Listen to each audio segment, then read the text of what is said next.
Аман не болды? Жүретін болдық па өзі? Қайдағы жүрген мәке? Ремен үзілген. Қалаға дұрыс сүйреп бару керек. Қап, кешкетін болды ба?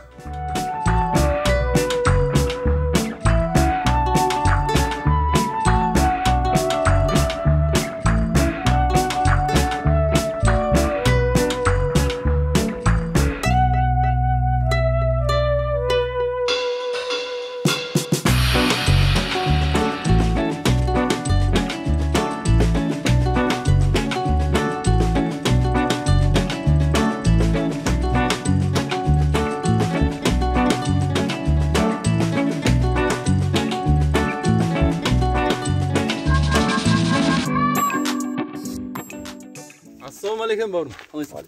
Не болды, тыныштық па? Не көмек керек? Ремен үзіліп кетіп тұрмыз. Қалаға жете алмай. Айдалада. Оппо, қиын болыпты онда. Қиын болғанда, бауырым, сен мүмкіндік болса, қалаға сүйреп барсайшы. Қолыңды құруға алдырмаймын ғой. Ақшаңды берем ғой. Жоқ, ақшаның керегі жоқ. Былай қалып барам ғой. Мұсылмандығымыз қайда қалды, осындайда көмектеспесек. Тұросың бар ма? Сүйрейік. Тұрос бар ғой. Бол. Бауырым, рахмет саған. Алла нұр жаусын. Ал тұросың. Болды.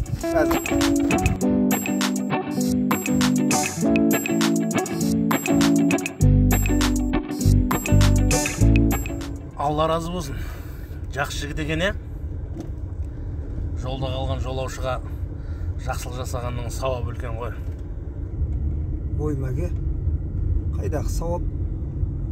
Ақша берсең кез келгенін апарып тастайды ғой. Сізде оны әлде қандай қылып айтып отырсыз. Ақшаға апарама, басқаға апарама, сенің қиналғаныңды көріп елеп тоқтаған адамды айтсайшы. Ой.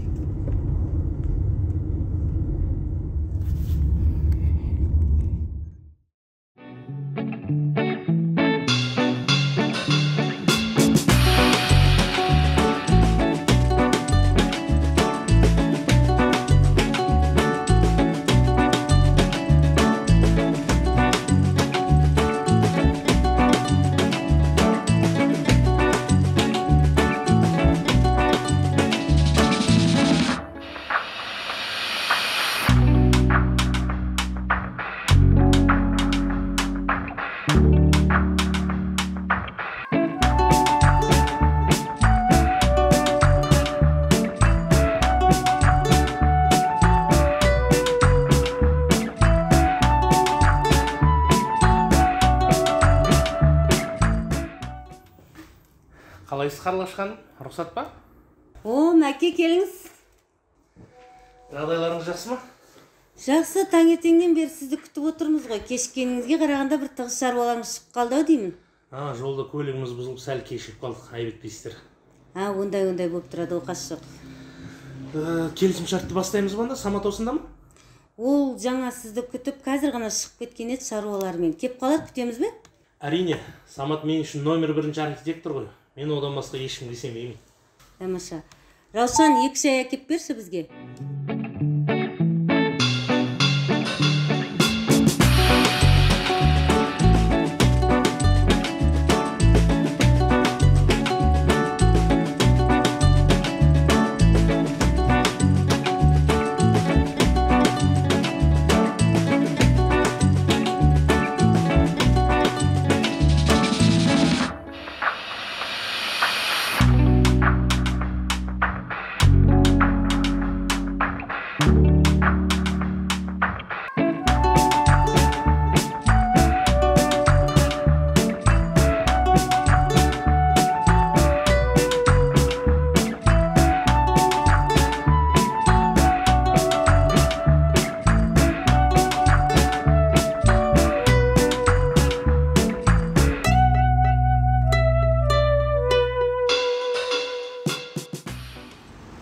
Ассалаумағалейкум аға. Уалейкум ассалам. Аға, осы жерде Қазақ Телекомның кеңсесі бар екен, қай жерде екенін білмейсіз ба? Сен былай қарай тіке жүресің да? Сосын оңға қарай бұрылсаң? Сол жерден тағы айтшы береді. Болды аға, рахмет. Алла разы болсын аға. Бастарыңа тақия киіп аласыңдар да, періште болып шай келесіңдер. іштерінде не отқан бір құдайдың өзі білсін.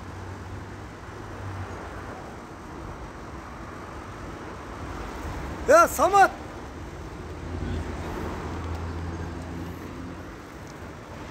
О, аман бауырым, қалайсың? Жақсы, өзің қалайсың? Шүкір аман сен. Жайшта тұрсың ба мұнда? Бас талып келгем. Өзің ше? Мен осында жұмыс істеймін ғой. Қызметім осы жерде бар. Баяғы өзіңнің мамандығың бойынша ма? Иә, сол архитектормын. Қолдан басқа не келеді дейсің, өзің білесің ғой досым. Саматжан, анша-мұнша адамның қолынан келмейді ғой архитектор болу деген. Енді. Құрдас қалай құрдас? Аман ба бала-шағаң, соны айтсайшы. Құрдас бабында.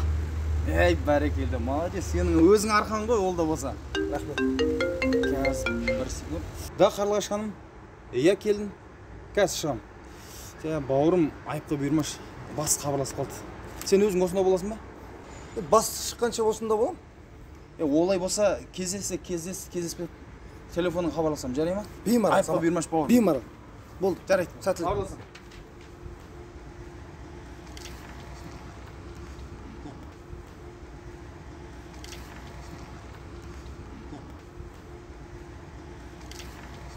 Рұқсат па?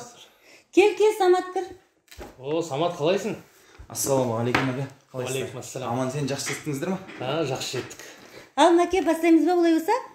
Бастайық.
Әлі осындасың бей? Иә. Жақсы болды ғой бауырым, жақсылап әңгімелесетін болдық қой. Мен енді босадым. Былай жасайық, сен де өз басыңнан сұран, біздің үйге қонақ болып, дастархандас болып, жақсылап отырып, бір шай ішейік, бір әңгіме құрайық. Досым, рахмет, пейіліңе рахмет. Бірақ келесі жол болмаса, біздің бастық мінекей. Бәке, сіздер біргесіздер ма? Екеуің бір-бірлерін танисыңдар ма? Әрине, танымағанда. Екеуміз бірге балабақшада болдық, мектепте бірге бітірдік. Енді бұл жігіт жалпы сіздің қолыңызда жұмыс істеп жатыр ма? Аман менің көмекшім, әрі жүргізушім. Ыстыққа да, суыққа да бірге түсіп жүрген жайымыз бар. Енді Мәке, өзі көмекші жағынан шынымен де қателеспепсіз. Аман бауырым жауапкершілік өте зор жігіт қой, өзіңіз де көріп біліп жүрген шығарсыз енді. Ол жағынан дауым жоқ. Аман негізі мықты жігіт. Енді Мәке, былай жасайық. Сіз екеуіңіз бірге біздің үйге жүріңіздер. Дастархандас болайық, бір қонақ болыңыздар біздің үйге. Жоқ, рахмет. Келесі жол болмаса, Аман екеуміздің тындыратын шаруаларымыз өте көп бүгін. Біз жүре берейік. Олай болса, жарайды онда Мәке. Жолдарыңыз болсын. Жақсы. Аман бауырым, онда сен де өзің хабарласып тұрсайшы анасында. Қол тиген кезде үйге өтіңдер. Құдағызақ құрдасыңа жақсылап тұрып ет астырам. Бала-шағаны, құрдасыңды бірге алып келсеңдерші. Күтем бауырым, жақсылап тұрып. Болды бауырым. Бір күнді келіңіз. Міндетті түрде. Жақсы. Аман болсын.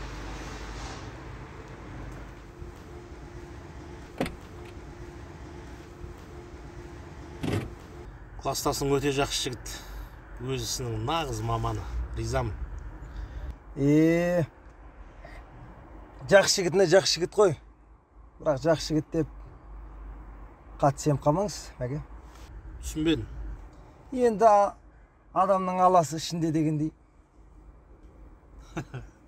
Аман, жаңа ғана досыңның бетіне күліп сөйлеп тұр едің.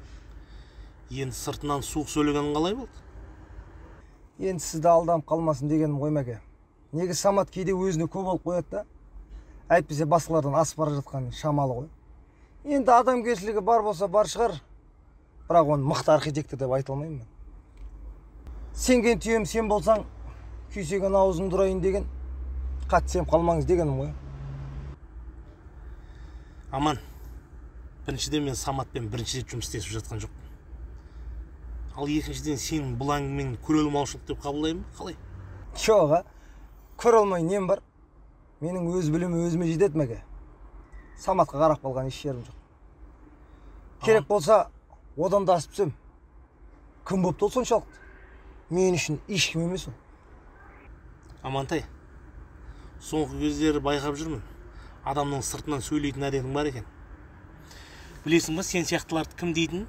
Кім дейді? 200 дейді.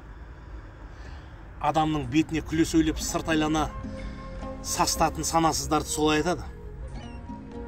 Ондай пасық мінезді адамдардың жанында жүру өте қауіпті, әрі жиіркенішті. Өзіне қажет кезде түлкі құсап бұлаңдап, бетіне ыржалаңдап, ал қажетсіз кезде сұмпайыз сөздермен сынап, мінеп сөйлейтіндерді еркектеп те айтуға келмейді. Сондықтан бауырым, бұл әдеттен арылғаның жөн. Халық арасында 200 жау болғаннан досың болғаны қауіпті деген сөз бар. Сол үшін мұндай қауіпті кеселден аулақ бол. 200-дің барар жері 2 қадам. Есіңде болсын, Аман. Шаң тозаң қанша биікке көтерілгенмен шаң тозаң болып қала береді.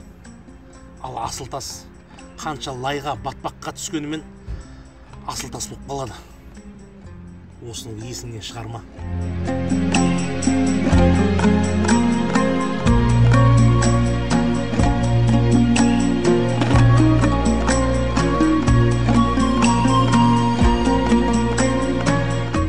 Айдақ кеттік.